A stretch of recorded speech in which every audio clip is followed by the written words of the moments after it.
চাচা ডাক্তার ইউনূস। এই মুসলমানের পোলা ভালো করে বুঝেন, যে যারে নিন্দে সে তারে ফিন্দে। কথা বলেন না কেন? শেখ হাসিনা সারা জীবন তারে সুৎখোর কয়ে গালি দিছে, বাংলাদেশে পাড়া দিলেই তারে জেলখানায় ঢুকাইব। এখন আমার মন কেন জানো কইতেছে এইটা উল্টা হইছে। শেখ হাসিনা যদি বাংলাদেশে কখনো পাড়া দেয় 2 দিনের লাগে হইলেও আয়না করে যাইতে হবে, আমার বিশ্বাস আয়না করে যাইতে হবে। শুধু একটা কথা বলে দিয়ে যাই, ক্ষমতা কে দেয়? কে নেয়? এই মসজিদের উদ্বোধনী অনুষ্ঠানে বলে গেলাম আমি কয়দিন বাঁচবো জানি না, ও আওয়ামী লীগের চান্দুরা। এখানে বহুত আওয়ামী লীগের চান্দু আছেন আমি জানি, আজকে দাঁড়াইতে পারবেন না। দাঁড়াইলে ঘুষির চোটে আপনার নাক সানুকটা আমি নিজেই বানাইলাম আজকে। এতদিন আপনি দাঁড়াইতে সাহস পাইছেন, এখন পারলে খারান তো। কারণ কি জানেন? বিএনপি আলার এখনো ক্ষমতায় আসে নাই, ক্ষমতার মুখও দেখে নাই। বাড়িঘর জ্বালাইয়া, রাস্তাঘাট পুরাইয়া, মানুষরে বাইরাইয়া কত অভিনয় দেখাইতেছ। তোমরা ভাইব না এই ডক্টর ইউনূস 5-6 বছরের আগে উনি ক্ষমতা ছাড়বে? স্বপ্ন দেখো না। কারণ ওনারে শেখ হাসিনা পদ্মা সেতুতে ফেলাইয়া 2টা সুদ নিতে চাইছিল। উনি গোসল করার লেগে পদ্মা সেতুতে একদিন যাবে, আমার মন কইতেছে যাবে, একদিন যাবে। উনি পদ্মা সেতুতে গোসল করতে হলে একদিন না একদিন উনি যাবে। যে আমার এমনি যখন সুদ নিতে চাইছিল আমি নিজেই গোসল করে আই, এই আশা পুরা করতে হলে বেড়ায় যাইব যদি বেড়ার জিদ থাকে।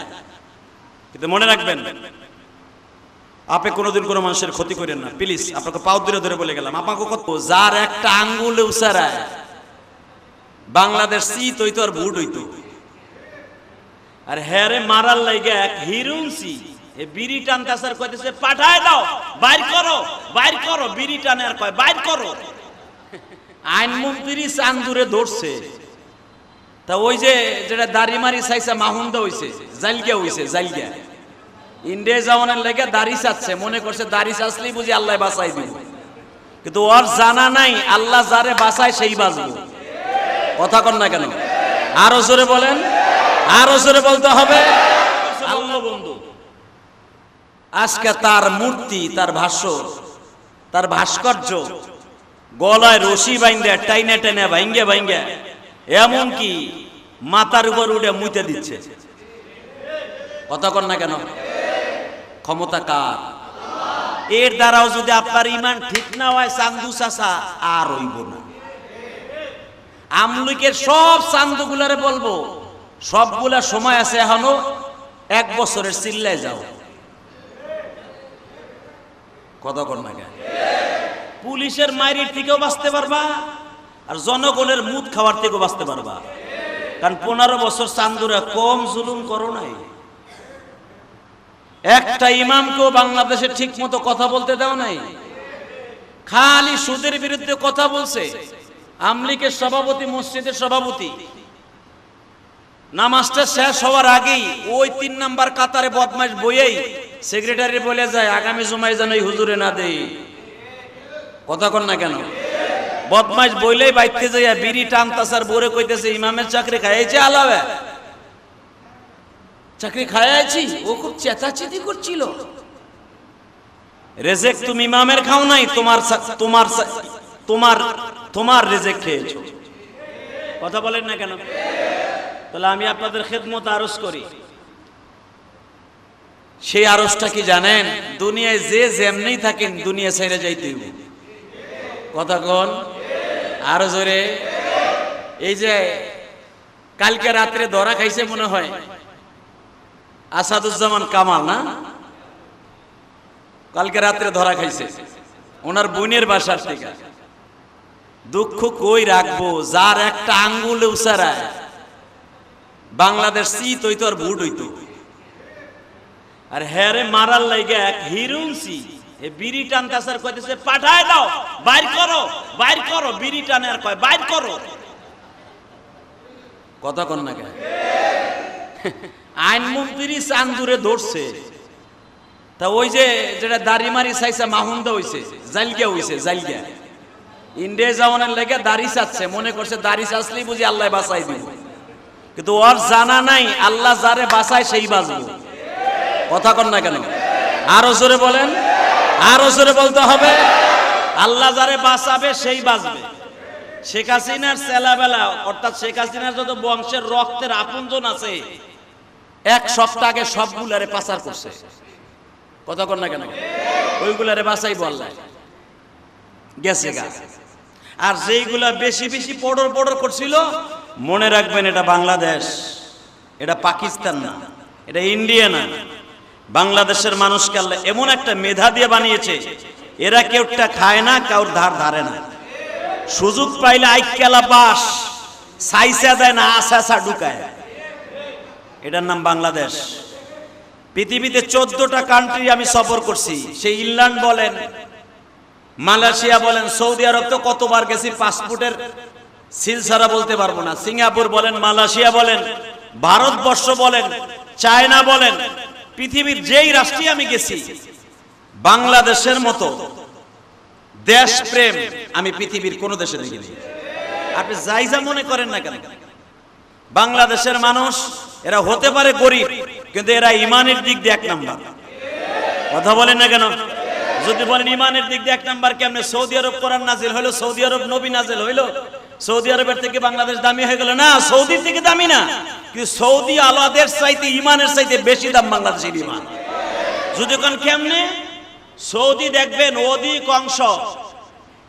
অধিকাংশ মানুষগুলি কোরআন হাদিসকে ফলো করে কম। কি লেগে জানেন? ওরা মনে করে এই দেশে আমার কোরআন হাদিস নাজিল হইছে, আমরা তো এমনি মাপ পেয়ে যাই। কথা কন না কেন? আর আমার বাংলাদেশে কিন্তু কোনো নবী আসে নাই, কোরআন নাজিল এই দেশে হয় নাই, একটা হাদিসও এই দেশে ওরুদ হয় নাই। কিন্তু এই দেশে আসছে ওলি, এই দেশে ওলি আসছে, শাহজালাল আমানির মতো ওলি আসছে, শাহ মাকদুমের মতো ওলি আসছে, শাহ পরানের মতো ওলি আসছে, আল্লামা শামসুল্লাহ ফরিদপুরের মতো ওলি আসছে, চরমনে আল্লাহর কুতুবের মতো ওলি আসছে, শর্ষিনা আল্লাহর কুতুবের মতো ওলি আসছে। দাওয়াত ও তাবলীগের মুরব্বীরা এই দেশে এসে সারা বাংলাদেশের অলিতে গলিতে ইসলামকে কায়েম করে দিয়েছে। এই দেশে একটা সাহাবীও আসে নাই। মনে আমার কথা বোঝেন নাই? এই দেশে কোনো সাহাবীও আসে নাই মিয়া। এই দেশে দাওয়াত ও তাবলীগের কাজ কেমনে শুরু হয়েছে বুঝতে হবে। এই দেশে দাওয়াত ও তাবলীগের কাজের জন্য তো নবী প্রয়োজন হয় নাই, কারণ এই দেশের মানুষের ঈমান এতই দুর্বল, এতই নরম, এর একবার আল্লাহরে ডাক দিলে আল্লাহ 100 বার শুনতে রাজি।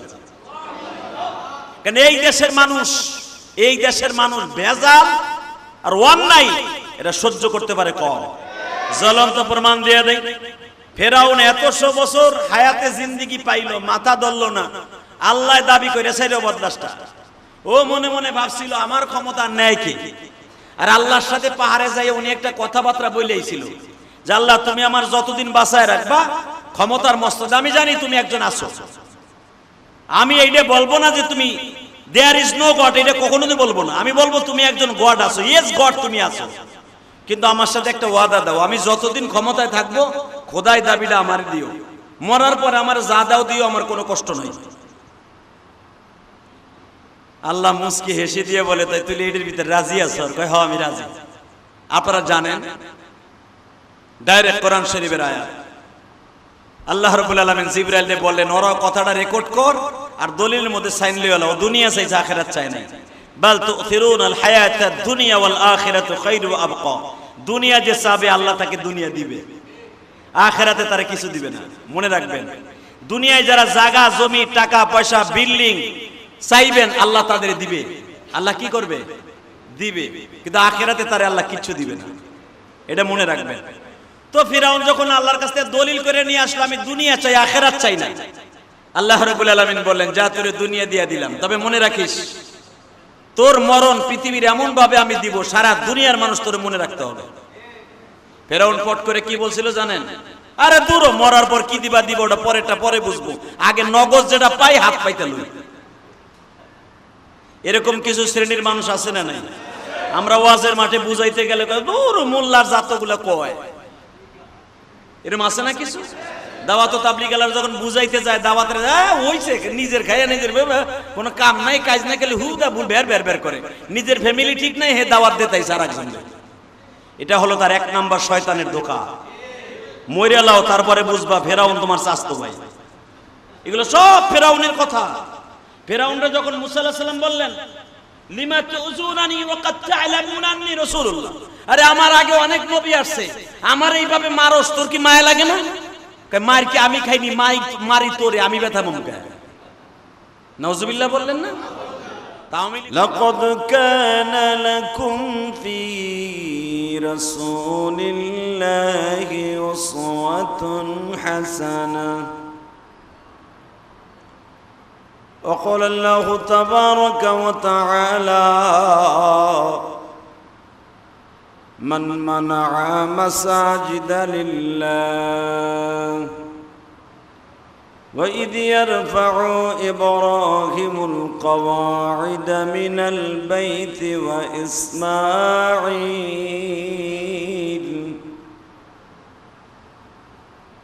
ربنا تقبل منا إن الله وملائكته يصلون على النبي يا أيها الذين آمنوا صلوا عليه وسلموا تسليما لا إله إلا الله لا إله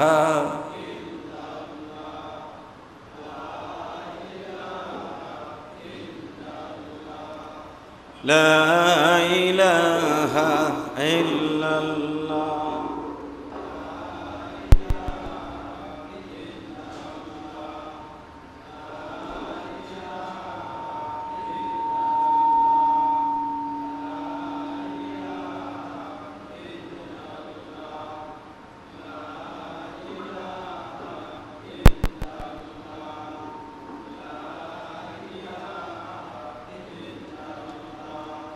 لا إله إلا الله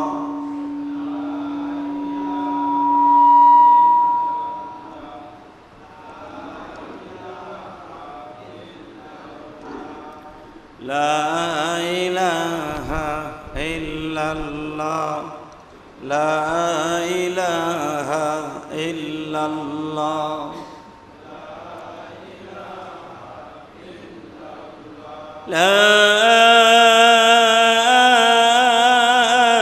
إله إلا الله محمد رسول الله। সমস্ত প্রশংসার মালিককে, ওই আল্লাহর প্রশংসা, জোরে সোরে বলি আলহামদুলিল্লাহ। প্রিয় ভাই সব, আল্লাহর জাকিরিন, শাকিরিন, মুহিব্বিন, মুবাল্লিগিন, আল্লাহর প্রিয় মাহবুব বান্দারা,